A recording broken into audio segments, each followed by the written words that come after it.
there is no one to blame, the ego is the enemy, etc. These perspectives have their place in certain circumstances, but taken too far, as they often are, become a prison of their own making, locking humanity in with its unresolved pain. The real dawning of a new age for humanity requires that we let go of the ungrounded notion that real spirituality exists independent of our human experience. This is the big lie, perpetuated by masters of self-avoidance masquerading as enlightened masters. Yes, we are spiritual beings having a human experience, but we are also human beings having a spiritual experience. They are one and the same. All too often, what is presented as non-duality or unity consciousness is something that has removed everything uncomfortable from the unified field.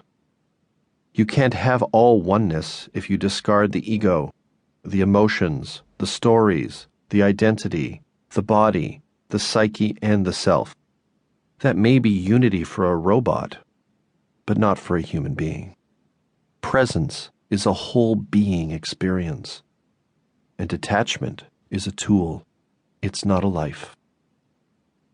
The irony is that what motivates the quest for pseudo-non-duality is often the unresolved elements themselves. The denial of the ego is motivated by the unhealthy aspects of ego. The diminishment of the emotional body is motivated by the unhealed emotional body. The suggestion that everything is an illusion is motivated by a fear of reality. And the belief that witnessing the pain body evaporates it is motivated by the pain body run amok. Witnessing our pain doesn't dissipate it, it strengthens it. If you want to dissipate it, get inside it and work it through until it is thoroughly mended. And when it is truly healed, it will both create a richer, fuller life and reveal its essential nature as grist for the soul mill itself, the granules of glory that grew us closer to the God Self. How can we grow without this fodder for our expansion, the soil of our lived-in experience? It is my view that what we have come to call spiritual is actually little more than a single-threaded consciousness.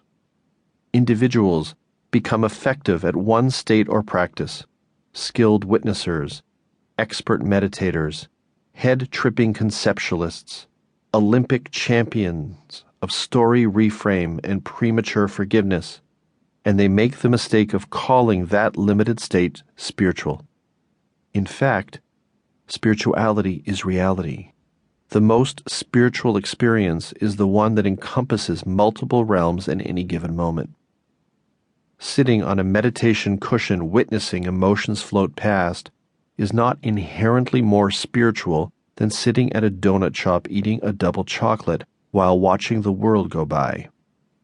The deeper question is where our attention is and how fully we are embracing all elements of the moment. If we expand our definition of spirituality to include an integration of all aspects of reality, including the processing of emotional debris and psychological issues, practical challenges, money management, familial and ancestral imprinting, dealing with the world, then those who have perfected Eastern and meditative threads of practice are not nearly as spiritual as many day-to-day people who have learned how to live in the world in a heartfelt, balanced, and grounded way.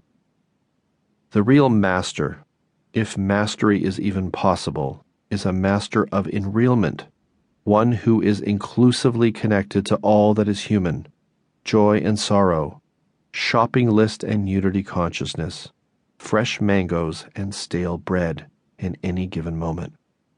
We are not just the light, or the mind, or the emptiness, or perpetual positivity.